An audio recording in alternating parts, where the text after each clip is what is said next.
अस्सलाम वालेकुम, good evening सभी दोस्तों को बहुत बहुत वेलकम। उम्मीद करती हूँ सब लोग खुश होंगे और बहुत अच्छे से अपनी लाइफ में आगे बढ़ रहे होंगे दोस्तों। तो दोस्तों, मेरा नाम डॉक्टर अनीता राठौर, मैं हैदराबाद सिंध से हूँ। और मैं मेडिटेशन पिछले 2.5-3 साल से मेडिटेशन में हूँ। और मैं यहाँ पे मेडिटेशन के बारे में कुछ बताना चाहूँगी कि मेडिटेशन ने कैसे मेरी ज़िंदगी को जो है वो बहुत अच्छे तरीके से ट्रांसफॉर्म किया। जिंदगी के हर एरिया में, जैसे आप छोटे होते हैं और हर स्टेज पे, जैसे टीन एज बड़े होते हैं, और जो है वो जैसे जैसे हम आगे बढ़ते हैं, पढ़ाई लिखाई जॉब, ईच एंड एवरीथिंग जो हमें रिक्वायर्ड होती है, हर चीज मेरे पास थी। बट मुझे एक पता नहीं क्यों सुकून नहीं मिलता था किसी भी चीज में, चाहे आप इबादत कह लें या जो है वो ह्यूमैनिटी की आप सर्विस, जो मैं बीइंग अ डॉक्टर गायनेकोलॉजिस्ट कर रही थी, स्टिल कर रही हूँ। मुझे सुकून नहीं मिल रहा था। मेरे रिश्तों में भी गड़बड़ी स्टार्ट हो गई, और मेरे जो है वो फिर वो धीरे धीरे मेरे हर एक चीज, हर एक एरिया जो मेरी लाइफ का था उस पे अफेक्ट उसका आने लगा। इतनी डिस्टरबेंस होने लगी, मुझे थायराइड से इशू हो गए बहुत सारे, और उसके बाद जो है वो डायबिटीज का थोड़ा इशू, और थोड़ा हाइपरटेंशन का, और जो है वो इंसोम्निया, मतलब रात को नींद नहीं आती थी, और एग्रेशन, चिड़चिड़ापन, और बहुत सारी ऐसी चीजें मेरी जिंदगी में धीरे धीरे आने लगी जिनको मैं नहीं चाहती थी। फिर मेरी जिंदगी एक ऐसे मोड़ पे पहुंची दोस्तों, जहाँ पे मुझे लगता था कि हर चीज मेरे लिए बेमायनी है। मुझे कुछ और चाहिए जो मुझे अंदर से, मेरा जो वॉइड है उसको भरे, अंदर से जो खला रह गया है मेरे अंदर उसको भरे। क्योंकि उस चीज को कोई भी नहीं भर पा रहा था, ना रिश्ते, ना दौलत, ना शोहरत, कुछ भी नहीं। फिर जो है वो मुझे मेडिटेशन से मेरा इंट्रोडक्शन हुआ, और ब्रह्म ऋषि पितामह पत्री जी और मास्टर मनोज, उन्होंने मुझे मेडिटेशन के बारे में बताया, and that was free of cost. तो शुरू शुरू में बड़े मिथ थे मेरे जहन में कि मेडिटेशन तो बूढ़े लोगों के लिए होती है, और जब अल्लाह का नाम लेने का टाइम होता है तब जो है वो हम उसको करते हैं, और ये वेस्टेज ऑफ टाइम है, ऐसा है वैसा है। तो मेडिटेशन के लिए बहुत सारे जो है वो क्वेश्चंस मेरे माइंड में आ रहे थे। बट मैंने सोचा कि जब इतनी जिंदगी हमने बहुत सारी चीजें ट्राई की हैं, जिसको आप मस्जिद जाना कह लें, पीर फकीर बाबा, ईच एंड एवरीथिंग जो यहाँ पे चलता है सब किया, बट कुछ भी चीजें, मुझे नहीं लग रहा था कि कोई चीज काम कर रही है। तो मेडिटेशन के जो फर्स्ट 7 डेज थे, इट वॉज 21 डे कोर्स। तो पहले जो 7 दिन थे, मेरी जिंदगी में इतना सुकून कि जैसे किसी सहरा में जो है वो बहुत तपती गर्मी हो, रेत तप रही हो, और वहां पे बारिश के कतरे गिरे, तो ऐसा लगता है जैसे गिरे ही नहीं। और वो सहरा जब भीगता है उसमें एक बहुत अच्छी सी खुशबू आने लगती है। वैसे ही मेरी जिंदगी में मुझे ऐसा लगा, मेरे अंदर एक सांस आई है। पहले मुझे लगता था नॉट लाइफ, एक मेरे अंदर सांस आने लगी, मुझे ऐसा लगा कि मैं भी जिंदा हूँ, धीरे धीरे। और मैं जब ये एहसास मुझे होने लगा, तो मैंने कहा था कि मैं हर एक चीज को काउंट करूंगी कि मेरी जिंदगी कैसे बदल रही है। मगर दोस्तों, जैसे रेत को आप हाथ में पकड़ो कैसे छूट जाती है, आखिर में मुट्ठी खाली रह जाती है। मुझे नहीं पता चला मेरी जिंदगी के जितने भी कड़वे पेज थे, जितने डार्क पेज थे, वो कब पलट गए मुझे नहीं पता चला। कुछ लम्हे ऐसे होते हैं जिनको गुजारना बड़ा मुश्किल होता है हमारे लिए, जिंदगी में जैसे बस आगे नहीं बढ़ते, कहीं पे रुक जाते हैं। मगर ये जब से मैं ध्यान से जुड़ी, मुझे हर एक पल ऐसे लगा कि वो अपने वक्त से गुजर रहा है, अपनी रफ्तार से गुजर रहा है। मुझे धीरे धीरे एहसास होने लगा कि मेरे जो मन का वाइट पेज है उस पे कितने इंक के छींटे पड़े हुए हैं। मुझे आहिस्ता आहिस्ता एहसास होने लगा। मैं धीरे धीरे, जो मेरा जहन ऐसे था दूसरे लोगों की तरफ जिसपे ऐब देखते थे, आहिस्ता आहिस्ता वो मेरे अपनी तरफ आने लगा। जिंदगी के जो रास्ते दूसरों की तरफ जाते थे, धीरे धीरे वो यू टर्न लेके मेरे ही तरफ आने लगे। और जिंदगी में एक जैसे नया चैप्टर स्टार्ट हुआ, जिसका पीछे की लाइफ से कोई लेना देना जैसे नहीं हो।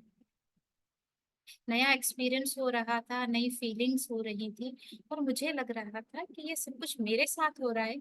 इन चीजों का पहले एहसास मैंने कभी नहीं किया था। हमेशा जिंदगी में तकलीफों की वजह से आंसू गिरे थे, मगर ध्यान में जुड़ने के बाद पहली मर्तबा मेरी आंखों से खुशी के और सुकून के आंसू बहने लगे थे दोस्तों। मुझे एक जिंदगी की नई राह मिली थी कि मुझे क्या करना है। जो मैं दुनिया में लोगों को दोष दे रही थी, कि इल्जाम दे रही थी कि वो ऐसे हैं वो ऐसे हैं, धीरे धीरे मुझे लगा मेरे आंखों के सामने से कुछ धुंध सी हट रही है, झड़ रही है। तो मुझे चीजें धुंधली धुंधली नजर आ रही, आहिस्ता आहिस्ता क्लियरिटी आने लगी कि मैं जिस दुनिया में रह रही थी, दुनिया को जो समझ रही थी वो तो वैसी नहीं है। मैं क्यों अपनी जिंदगी खत्म करना चाहती थी? मैं क्यों अपने पेरेंट्स पे, अपने इन लॉज पे और बाकी लोगों पे ब्लेमिंग कर रही थी? मुझे तो लग रहा है जैसे चांद के ऊपर कितने सारे खड्डे हैं। मुझे, जब मैंने अपने अंदर जानना स्टार्ट किया तो मुझे लगा कि मेरे अपने अंदर कितने पिट एंड फॉल्स। पहले मैं समझती थी सारी दुनिया मेरी दुश्मन है, मेरा कोई भी अपना नहीं है। मगर जब मेडिटेशन से वो चश्मा मैंने उतार दिया, जब मेरी नजर बदली, लोग बदल गए, उनके रवैये बदल गए, सब कुछ मुझे बदला हुआ दिखता है। पहले जो एक ही चीज सालों मेरे जहन में चलती थी, धीरे धीरे वो महीनों तक चलने लगी, फिर धीरे धीरे वो वीक्स तक चलने लगी, फिर दिनों तक, फिर घंटों तक, फिर मिनटों तक चलने लगी। बस उससे ज्यादा वो मेरी जिंदगी में कुछ नहीं रहती। ऐसा लगता है जैसे डिलीट का बटन दब गया हो, सुबह उठो कल याद नहीं क्या किया था।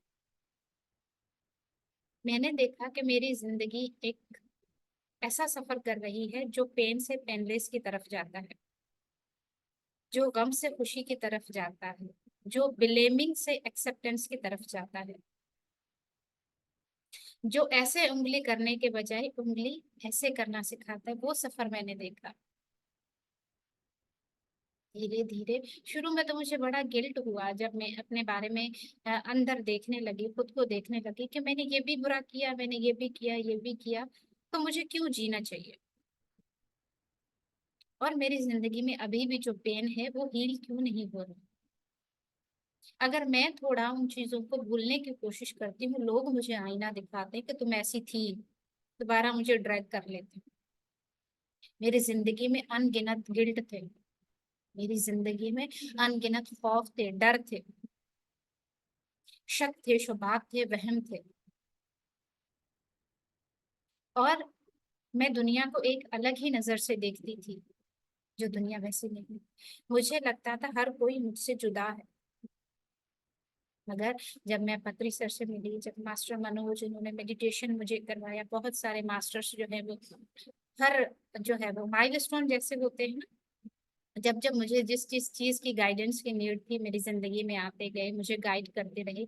और फिर मैं आगे, फिर मैं आगे, ऐसे करते करते आज मैं आप सभी लोगों के सामने हूँ। अब मुझे अपनी पास्ट की गलतियां एक्सेप्ट करने में शुरू शुरू में बड़ा प्रॉब्लम होता था कि मैं गलतियां मैंने इतनी कैसे की हैं, लोग ऐसे हैं तो मैं ऐसी बनी हूं ना, वरना मैं तो ऐसी नहीं थी। फिर धीरे धीरे धीरे बुक रीडिंग मैंने स्टार्ट की, क्योंकि बुक रीडिंग की हैबिट मेरे अंदर नहीं थी, बिल्कुल भी नहीं थी। मुझे पढ़ना बहुत मुश्किल लगता था। हाँ, अपनी एजुकेशन लाइफ में बहुत पढ़ा, क्योंकि बचपन से आई वॉज अनवांटेड चाइल्ड। मेरी मदर के ऑलरेडी बहुत पहले ही काफी बेटियां थी और हमारे समाज में बेटियां ज्यादा होना कोई अच्छा नहीं माना जाता था। तो शुरू से मुझे नेग्लेक्ट किया गया, जो जो है वो कहीं ना कहीं ट्रॉमा मेरे अंदर रह गया। जो यहाँ का समाज है उसके अकॉर्डिंगली मैंने भी अपने पेरेंट्स को वैसा ही देखा जैसे हर कोई देख रहा है। कभी मैंने अपने पेरेंट्स को साथ बैठ के हंसते हुए नहीं देखा, कभी प्यार से बातें करते हुए नहीं देखा। जब भी हम रोते थे, हमारे मुंह पे हाथ रख के अम्मी हमें दूर ले जाती थी कि पापा गुस्से वाले हैं, आप लोगों ने यहाँ रोना भी नहीं है। धीरे धीरे बड़े होते गए, इर्द गिर्द के माहौल में सिर्फ यही चीजें, एक ही चीज, एक ही पैटर्न मेरी जिंदगी में आता रहा। फिर मैं अपनी सिस्टर के घर रहने लगी, वहां पे भी मैंने यही चीजें देखी, मेल डोमिनेंसी। और मैंने रिश्तों में कहीं प्यार नहीं देखा। बचपन से लेकर जैसे जैसे अपनी एज का एक एक स्टेप मैंने देखा, उसमें मैंने यही देखा, there is no love in relationship. Relationship में लव कब मिलता है? जब आप किसी चीज को प्रूफ करके दिखाते हो। फिर मेरे अंदर ये डिजायर हुई कि मैं एक बेटी हूँ जो अनवांटेड हूँ। पहले ही मेरी बहनें बहुत हैं, जो कलर उनका बहुत फेयर है, हर कोई उनको लाइक करता है, मैं उन जैसी नहीं हूँ। मुझे अपने आप को एक्सेप्ट करवाने के लिए कुछ करना होगा। फिर मैंने डिसाइड किया कि मैंने डॉक्टर बनना है, जो हमारी फैमिली में कोई भी नहीं था, ताकि मुझे कबूलियत मिल सके। फिर उस कबूलियत के चक्रों में मैंने अपना चाइल्डहुड तबाह कर दिया। सिवाय पढ़ाई के मुझे कुछ नहीं सूझता था। खेलना कूदना, बच्चियों की जो भी एक्टिविटीज होती, मैंने हर चीज को क्विट कर दिया। मेरा बचपन में शिक्षण गया। धीरे धीरे जैसे बड़े हुए, यही एहसास हुआ कि अगर कुछ करके दिखाओगे तो हर कोई खानदान में तुम्हें रेस्पेक्ट देगा, अदरवाइज तुम्हारी कोई वैल्यू नहीं। और रिश्तों से एतबार तो मुझे पहले ही उठ गया था, यहाँ पे कोई प्यार कुछ भी नहीं है। फिर मैं दिन रात पढ़ती थी, मेहनत करती थी, मुझे किसी चीज की डिजायर नहीं थी। मुझे था कि मैंने गोल्ड मेडलिस्ट बनना है, डॉक्टर बनना है, ताकि मुझे एक्सेप्टेंस मिले, मेरी इज्जत हो। वो ट्रॉमा लिए जैसे जैसे मैं बड़ी होती गई, वो ट्रॉमा मेरी जिंदगी में इनहेंस होता चला गया। जैसे जैसे बाहर निकले, मैंने अपनी फेमिनिटी को, फेमिनाइन एनर्जी को सप्रेस कर दी, क्योंकि अकेली लड़की बाहर नहीं रह सकती। मुझे यही सिखाया गया था, लड़का बन के तुमने जो है वो दुनिया में सरवाइव करना है, कोई तुम्हारी हेल्प के लिए नहीं आएगा। मैंने अपनी फेमिनाइन एनर्जी को कहीं ना कहीं दबा दिया, मैं एक लड़का बन गई। फिजिकली लड़की थी, मेंटली मैंने अपने आप को चेंज कर लिया था। ना मेरे अंदर लड़कियों वाली कोई जो है वो लचक थी, ना कुछ। धीरे धीरे जिंदगी में जब डॉक्टर बन गए, सब कुछ हो गया, फिर मैरिड लाइफ में बंदा एंटर होता है, तो मेरे रिश्तों में मुझे एक लड़की को कैसे रहना है, क्या है, मुझे नहीं पता चला कि कैसे चीजें मेरे हाथों से जो है वो निकल रही हैं। क्योंकि मुझे पता नहीं था कि फेमिनाइन एनर्जी क्या होती है, उसकी क्या खुसूसियात होती है, मुझे नहीं पता था। मैं भी अनहील्ड थी, जिस फैमिली में मैं गई वहां पे भी हर कोई अनहील्ड था। जो मैं रिश्तों में देखती आ रही थी, मुझे अपने इन लॉज में भी वही मिला। ये एक पैटर्न जो मेरी जिंदगी में चल रहा था, वो कंटिन्यूस चल रहा था। जिस मेरे अंदर की फेमिनाइन और मस्कुलाइन एनर्जी इम्बैलेंस हो चुकी थी, और जब ये चीजें इम्बैलेंस होती हैं, जिंदगी गड़बड़ में आ जाती है। और जब हम प्रैक्टिकल लाइफ में, सबसे बड़ी बात, जब एंटर होते हैं दोस्तों, हमारे जो भी वुंड्स होते हैं, वो हल्की सी चोट लगने पे भी दर्द करते हैं, और वो डोमिनेंट होते हैं, सरफेस पे आना शुरू हो जाते हैं। ठीक वैसा मेरे साथ भी हुआ। मैं एक वाइफ से कब पेरेंट बनी, पेरेंट बनने के बाद I went into postpartum depression. मैंने अपने बच्चे को इग्नोर कर दिया, मैंने खुद को इग्नोर कर दिया, मुझे सुसाइडल थॉट्स आते थे। मगर हर कोई कहता था ये ऐसा क्यों कर रही है। फिर मुझे पोस्टपार्टम थायरोइडाइटिस हो गया। तो जिंदगी में बहुत सारी गड़बड़ी के बाद, बहुत सारी गड़बड़ी के बाद, जब मुझे कुछ नहीं सूझा, तो दिल चाहता था कि अब इस जिंदगी का कोई फायदा नहीं है। ऐसा यू टर्न आया, ऐसा यू टर्न आया कि अनीता की जिंदगी बिल्कुल 360 डिग्री पे घूम गई। जहाँ पे मुझे लगा कुछ भी नहीं है, एक आप बहुत गहरी खाई में गिर गए हैं, जहाँ पे सिर्फ जूम ये आवाजें आ रही है और कुछ भी नहीं, कोई रास्ता नहीं, कोई इंसान नहीं, कुछ भी नहीं। जैसे शौक में जाने से पहले कानों में घंटियां बजती है, आंखों के आगे अंधेरा होता है, मेरी जिंदगी में काला गहरा अंधेरा छा गया। मुझे कुछ नहीं दिख रहा था, ना अपना पार्टनर, ना बच्चे, ना अपने पेरेंट्स, कुछ भी, ना अपना कैरियर। मैंने अपनी गवर्नमेंट जॉब छोड़ दी, रिजाइन करके घर बैठ गई, कमरे में बंद, किसी से बात नहीं करती थी। फिर 7th फ्लोर पे चढ़ के मैंने कहा अब चलो जिंदगी को कर देते हैं खत्म, आज कहानी खत्म होनी चाहिए, क्योंकि हर कोई कह रहा है बुरी तुम हो। तब मेरे अंदर से एक आवाज आई, एक रोशनी की किरण जागी कि अनीता तुम इस पर्पस के लिए नहीं हो। और उसी दिन मेरा जो है वो कांटेक्ट मास्टर मनोज की मेडिटेशन सेशन से हुआ थ्रू फेसबुक। फिर बस क्या था दोस्तों, वो दिन था और आज का दिन है। जिंदगी के इतने साल कैसे बीते, ये 3 साल मुझे पता नहीं चला। कैसे मेरी जिंदगी धीरे धीरे रास्ते पे आने लगी मुझे नहीं पता चला। जो स्लीपिंग पिल मैं रात को खाती थी वो मेरी कब छूट गई, मेरी थायराइड के मेडिसिन कब छूट गई, मुझे नहीं पता चला। वापस मैं अपनी जॉब में एंटर हुई, मैंने रिश्तों को एक नए तरीके से देखना शुरू किया। आई नो, जो हम गलतियां पीछे करते हैं वो हर वक्त हमारे सामने आईना बन के खड़ी होती है। कभी कोई दिखाता है, कभी कोई दिखाता है। शुरू शुरू में बड़ा दर्द होता था मुझे कि मैं बदलना चाहती हूँ तो ये लोग मुझे बदलने क्यों नहीं देते। मगर धीरे धीरे धीरे दोस्तों, वो दर्द भी आहिस्ता आहिस्ता खत्म होने लगा। और मेरी एक जिंदगी का जैसे नया मकसद जाग उठा कि जियो और जीने दो। मैंने धीरे धीरे ये जानना शुरू किया कि मेरी जिंदगी का पर्पस क्या है, मैं क्यों हूँ यहाँ पे।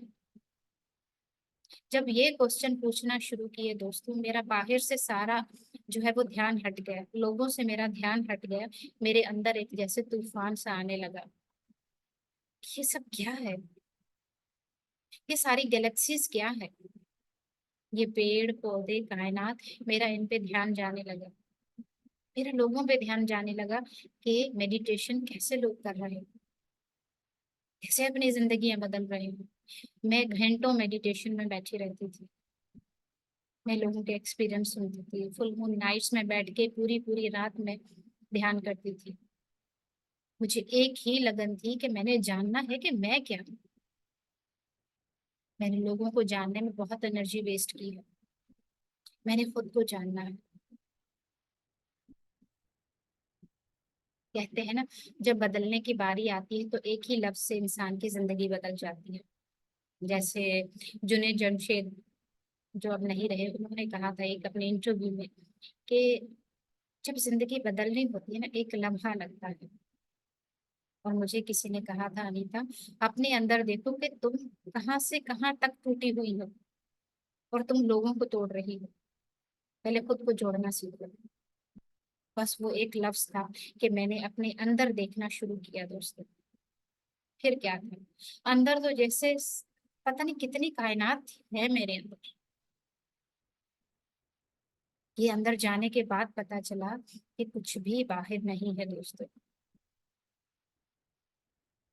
हर चीज जिसको हम बाहर तलाश कर रहे हैं, कुछ भी बाहर नहीं। और पत्री सर ने मुझे कहा कि आपका जो इस रास्ते पे आ चुका है, आपका मकसद है हील खुद को करो और लोगों को भी अवेयरनेस दो। तो मैंने कहा सर मैं तो खुद अपने दर्द से जो है वो झुलस रही हूँ, मैं किसी को क्या अवेयरनेस दूंगी। उन्होंने कहा कि ये वो समंदर है जिसमें आप जितना गहराई में जाओगे डूबोगे नहीं, बल्कि और ज्यादा आप रोशन होते चले जाओगे, डूबोगे नहीं। बस फिर मैंने अपनी जिंदगी का यही मकसद बना लिया कि मैंने खुद को जानना है और लोगों को भी बताना है कि आप खुद को जानो। दुनिया को बदलने की जरूरत नहीं है, खुद को बदलने की जरूरत है। दुनिया से प्यार मांगने की जरूरत नहीं है, खुद को प्यार देने की जरूरत है। अपना प्याला लेके किसी और के पास जाएं कि मेरा ये प्याला भर दो प्यार से, इज्जत से, रिस्पेक्ट से, टाइम से, तो कोई नहीं भरता दोस्तों। उसको हमने खुद ही भरना है। हमारे अंदर हर चीज बसती है, मगर वो अवेयरनेस कहाँ से आती है दोस्तों, सिर्फ मेडिटेशन से। और कोई रास्ता नहीं है जो आपके दिमाग की खिड़कियां खोल सके। आपके बंद रास्तों के ताले खोल सके, ऐसा कोई भी टूल इस दुनिया में सिवाय मेडिटेशन के कोई नहीं है। और मेडिटेशन भी कौन सी, आपकी सांस। तब मुझे पता चला कि लोग ये जो केव में चले जाते थे, क्यों चले जाते थे, सुकून पाने के लिए। मगर अब मैंने जाना है कि वो सुकून आप अपने घर में रहकर भी पा सकते हो। कहीं जाने की जरूरत नहीं है, कुछ छोड़ने की जरूरत नहीं है। तो दोस्तों, ये मेरी एक सफर मेरा नटशेल में बताया कि मेडिटेशन ने कैसे मेरा बेस्ट वर्जन मुझसे निकाला, मेरा बेस्ट वर्जन इस मेडिटेशन से कैसे निखर के सामने आया, कैसे मेरी आंखों से वो पट्टी उतरी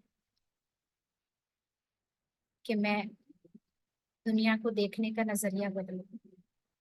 पहले मुझे लगता था हर कोई मेरा दुश्मन है, मगर जब वो पट्टी उतरी, वो चश्मा उतरा, मुझे लगा यहाँ पे तो हर कोई दर्द में है, तकलीफ में, सब बेचारे।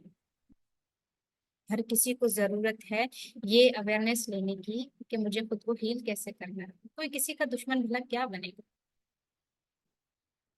मेरा अंदाजे नजर बदल गए। फिर मैंने किसी और पे इल्जाम तराशी करना बंद की, किसी और को अपना दुश्मन समझना बंद किया। धीरे धीरे मैं बुक्स पढ़ने लगी। मैंने जाना कि मेडिटेशन क्या है, कैसे मेडिटेशन की जाती है, मेरे इमोशंस क्या है, उस पे मैंने मास्टरी कैसे करनी है, मेरी जिंदगी में जो डर है उनको खत्म कैसे किया जाए, मैं अपनी पॉजिटिव सोच को कैसे बदलूं, कैसे करूं अपनी सोच को पॉजिटिव। मैंने बहुत सारी चीजें और देखी कि जीने की वजह क्या है। मैंने ये जाना कि मेरे जीने की वजह क्या है, मैं क्यों इस दुनिया में आई। क्या सिर्फ दर्द सहने के लिए या दर्द देने के लिए। The power of now. मुझे तब पता चला कि मैं तो माजी में भटक रही हूँ। फिर मैंने देखा सुराग जिंदगी क्या है, सिर्फ मेडिटेशन। फिर मैंने जाना कि अपने आप को, कि मैं औरत हूं तो मैं क्यों हूँ, main from Mars, women from Venus. मुझे नहीं पता था कि फेमिनाइन एनर्जी क्या होती है, कैसे अपने आप को औरत समझा जाता है, कैसे हम हमेशा मर्दों पे बात करते हैं कि वो ऐसा नहीं करते, वो वैसा नहीं करते, जिसकी वजह से हमारी जिंदगी डिस्टर्ब होती है। मगर जब मैंने ये बुक पढ़ी, main from Mars women from Venus, मुझे पता चला कि वो हमसे डिफरेंट हैं, ये बात कबूल करने की है, जो हम कबूल नहीं करते। ये सारा कुछ दोस्तों मुझे मेडिटेशन ने सिखाया। ये किताबें जाने कितने सदियों से पढ़ी है, मुझे अंदाजा नहीं था। जब मैंने अपने आप को तलाश करना शुरू किया, मेरी तलाश में ये सारी चीजें मेरे हेल्पफुल टूल बन गए। फिर मैंने धीरे धीरे अपने जो है वो सेशंस स्टार्ट किया मेडिटेशन की, मैंने शेयरिंग स्टार्ट कर दी। फिर तो मुझे जैसे पंख लग गए, मेरी जिंदगी बेसकूनी से सुकून की तरफ आने लगी दोस्तों। तो अगर आप भी अपनी जिंदगी को बदलना चाहते हैं, कोई आपकी जिंदगी और आके नहीं बदलेगा दोस्तों। बदलनी है तो आपने, बदलनी है तो मैंने। अपने मास्टर खुद बनिए, अपने उस्ताद खुद बनिए, अपने हीलर खुद बनिए, और बाईपासिंग मत कीजिए। टेम्पररी कोई भी ट्रीटमेंट काम नहीं करती दोस्तों, जिस वक्त लगता है।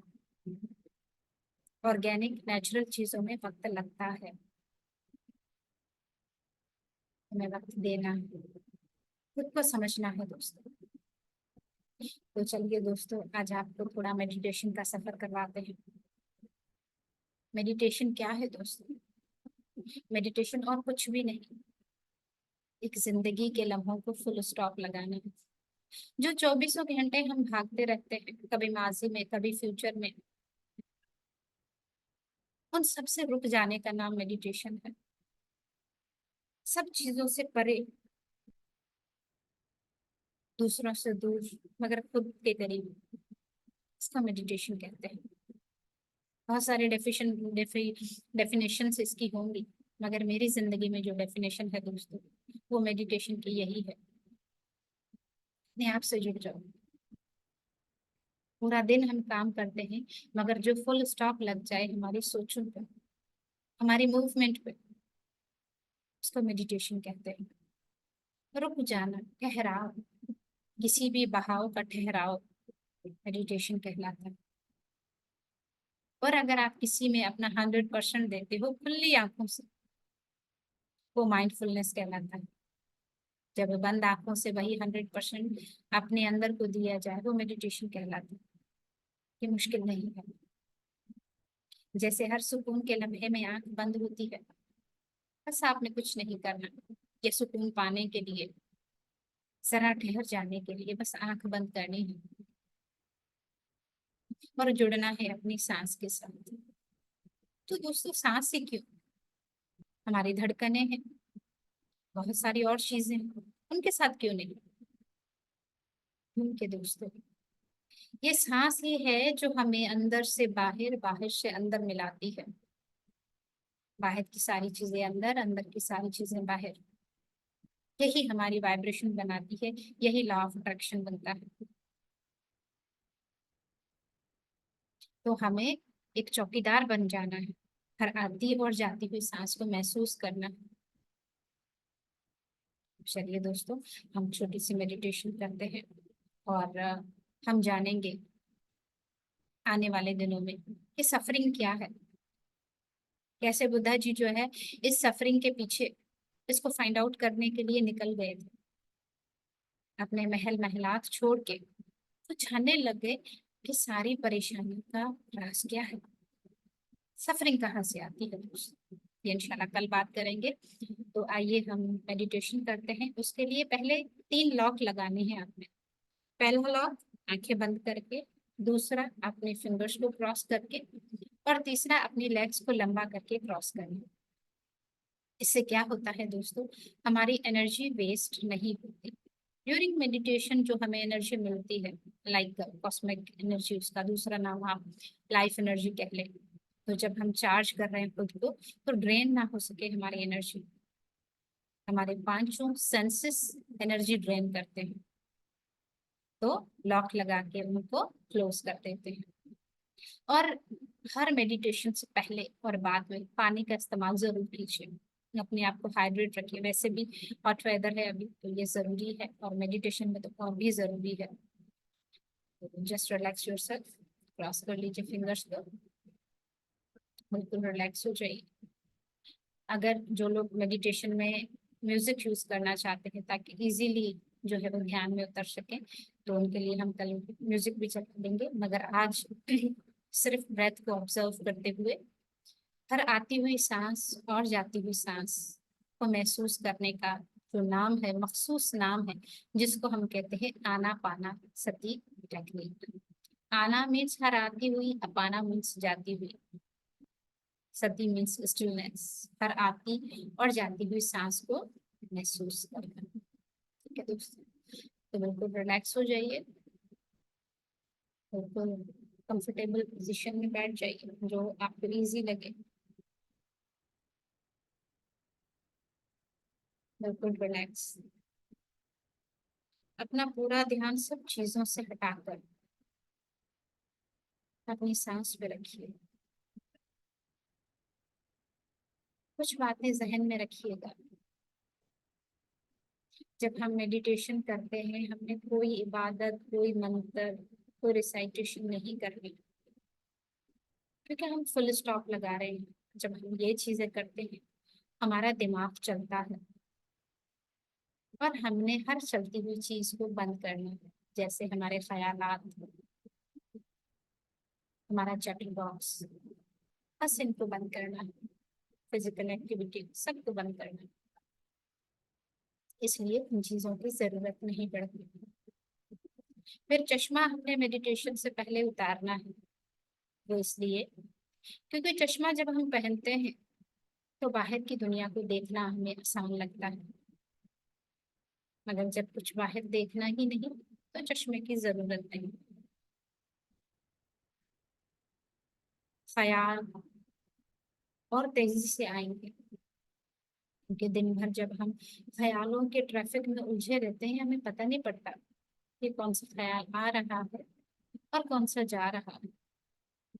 अगर जब हम सुकून में बैठते हैं, थोड़ा रश कम होता है, तो हर एक थॉट को हम अप्रिशिएट कर सकते हैं, एक्नॉलेज कर सकते हैं। इसलिए कोई बात नहीं, जो होता है उसको होने दीजिए। आप इन चीजों में अपना हिस्सा मत डालिए। आप सिर्फ अपना ध्यान अपनी सांसों पे रखिए। हर आती और जाती हुई सांस। कोशिश करके सीधा बैठिए। पीठ को टेक लगा के बैठ सकते हैं, मगर गर्दन को मत लगाइए, क्योंकि ऐसा करने से आपको नींद आ जाएगी, अवेयरनेस में नहीं रहेंगे आप। तो महसूस कीजिए हर आती और जाती हुई सांस को।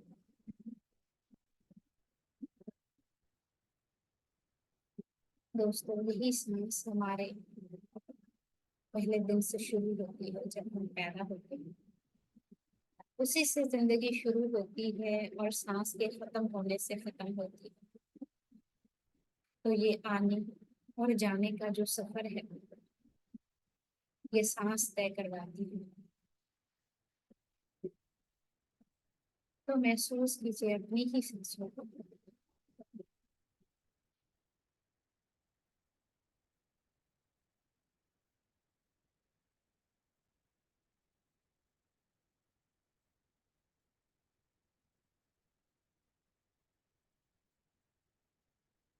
दोस्तों, हमारा जो प्रेजेंट है,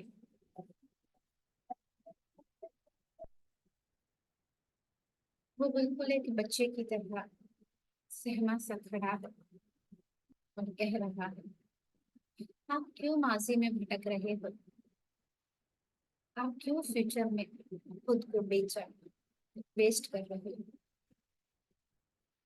जिनका वजूद नहीं है? पर मैं जो सामने खड़ा हूँ, ये लम्हा जो आपके सामने खड़ा है, उसमें क्यों नहीं रहते हैं?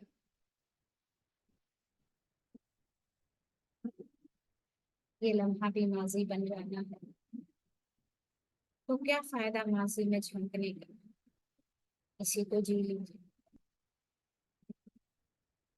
हर आती हुई सांस के साथ सुकून को उतारिए,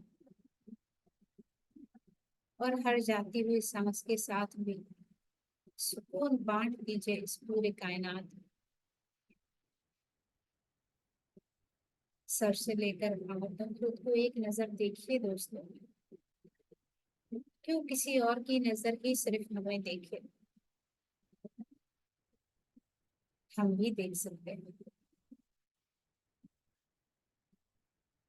अपने माथे पे जो बल है उनको हटा दीजिए।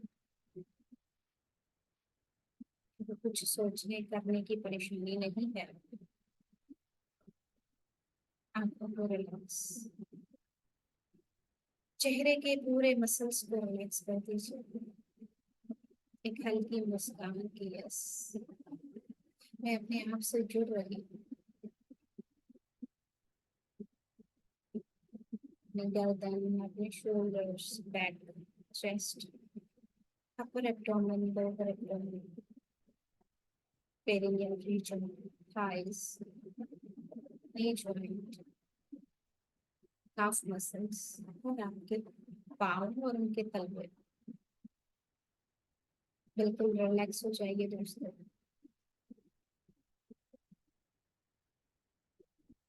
कितना बड़ा शाहकार है मेरे परवरदिगार का। इसे बनाया है उसने, एक कतरे से लेकर पूरे इंसान बनाने तक। ये प्रोसेस बनाए हैं उसने।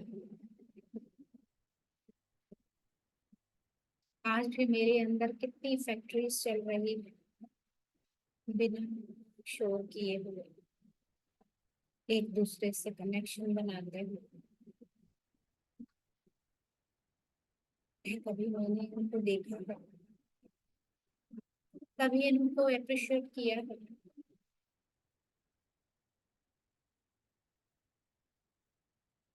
नहीं संसद, अपने ही धड़कनों को महसूस करना आज इतना मुश्किल क्यों लग रहा है, जबकि दूसरों के लहजे, अल्फाज हमें बड़े याद रहते हैं, जल्दी महसूस होते हैं।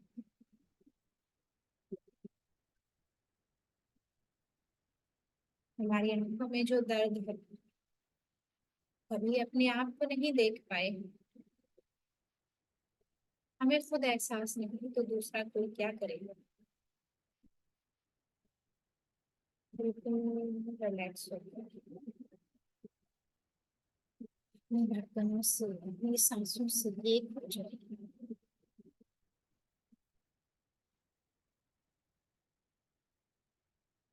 और हम अपनी सांस को रखिए। ये आना और जाना, बस यही जिंदगी है। बस आने जाने के बीच में ढूंढिए खुद को कि मैं कहाँ हूँ।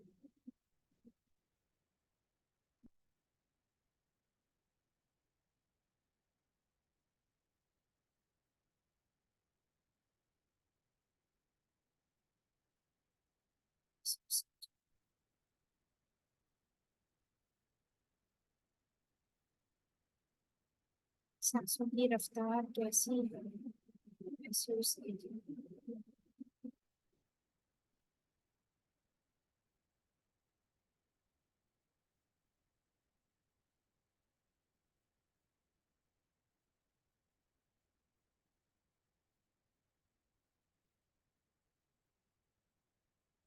ये इतनी पाकीज़ा है, इनमें कोई बुराई नहीं, कोई लालच नहीं, कोई दगाबाजी नहीं। ये तो सिर्फ सोचों का कमाल है। सोचें नापाकीज़ा होती हैं, डिस्टर्ब हमारी धड़कनें, हमारी सांसें होती हैं। तो इन पाकीज़ा को महसूस कीजिए, तभी तो मेरा रब यहाँ रहता है।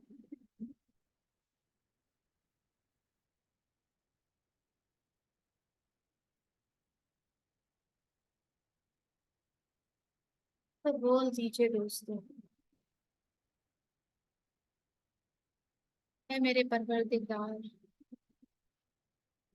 मैं अपने आप से जुड़ने के लिए तैयार हूँ। मैंने जिनके साथ बुरा किया है, उनके साथ जुड़ने के लिए तैयार हूँ।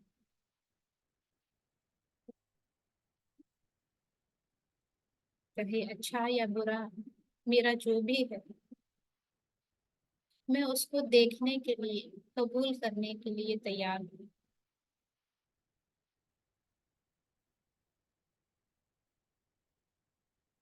मैं अपने मकसद से भटक गई।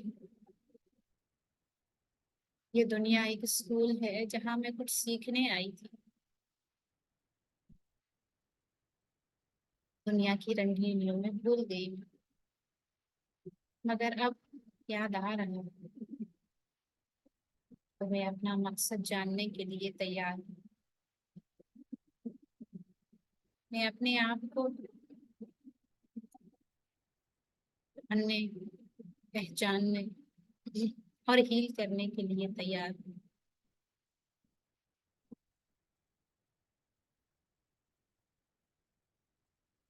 मैं खुद को और खुद से जुड़े हर इंसान को एज इट इज कबूल करने के लिए तैयार हूँ। मेरी जिंदगी में जो हुआ बहुत अच्छा हुआ, जो हो रहा है बहुत अच्छा है। कोई गिल्ट नहीं मुझे अब, जो होगा वो भी बहुत बेहतरीन और आला होगा।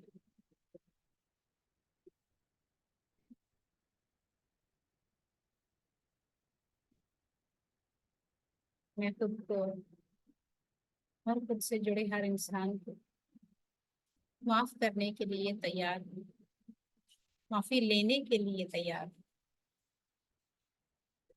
मैं अपने जिस्म, एक एक ऑर्गन, सिस्टम, सबसे माफी लेने के लिए तैयार हूँ। मैं अपनी हर गलती जो मैंने किया है, अपने जिस्म को कभी इग्नोर किया है, कभी डिसरिस्पेक्ट किया है, कभी केयर नहीं की, ये सब मानने के लिए तैयार हूं, एडमिट करती हूँ।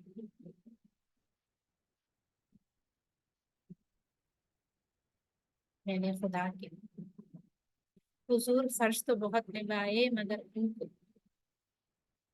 फीलिंग के साथ हम कलाम होके फील नहीं किया। मैं ये कबूल करती हूँ। मैंने उसकी खलक नहीं समझा, उनके दर्द को अपना दर्द नहीं समझा। अपनी ये मिस्टेक मानने के लिए मैं तैयार हूँ।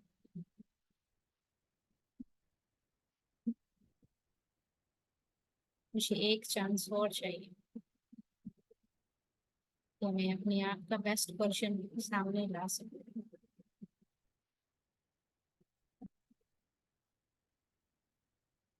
जो लेसन मुझे सीखने हैं, वो आगाही तो मुझे अब हुई है। पहले जो भी किया था लाइने में किया था, अपने साथ भी और दूसरों के साथ भी। मगर अब मैं मेडिटेशन, ज्ञान, इल्म की रोशनी में सबको रोशन करूंगी, खुद को भी रोशन करूंगी। तो मेरे परवरदिगार मुझे एक शम्मा बना दे, जो खुद को और दूसरों को सिर्फ रोशनी दे, प्यार की, मोहब्बत की, हमदर्दी की बनने से। ना कोई अच्छा ना कोई बुरा, ना कोई ऊपर ना कोई नीचे, ना कोई अपना ना कोई पराया, ना मजहब कुछ, सिर्फ इंसानियत है इस दुनिया में। मैं ये मानने के लिए तैयार हूँ।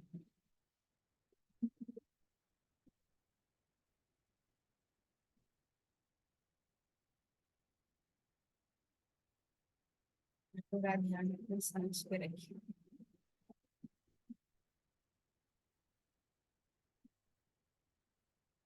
मैं सिर्फ एक जिस्म नहीं, एक जहन नहीं, एक सोल हूँ, ब्यूटीफुल डिवाइन सोल।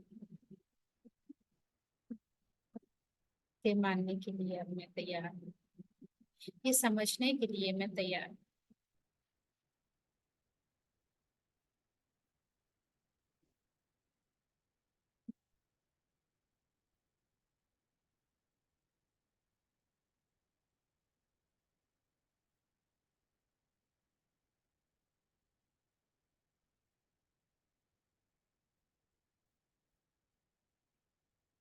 स्वर गहराई में जुड़ते जाइए।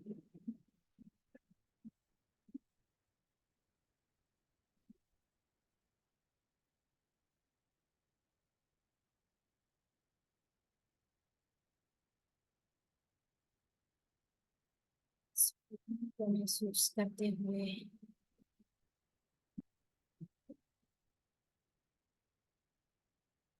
छोड़ दीजिए दोस्तों। I love my self.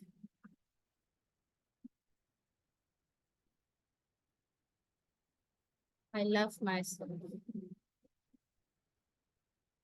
I really really love my self. महसूस कीजिए इन अल्फाजों को अपने रुए रुए में, क्योंकि हमारे दुश्मन हम खुद हैं, कोई और नहीं। इस एहसास को अपने अंदर पैदा कीजिए कि आई लव माई सेल्फ।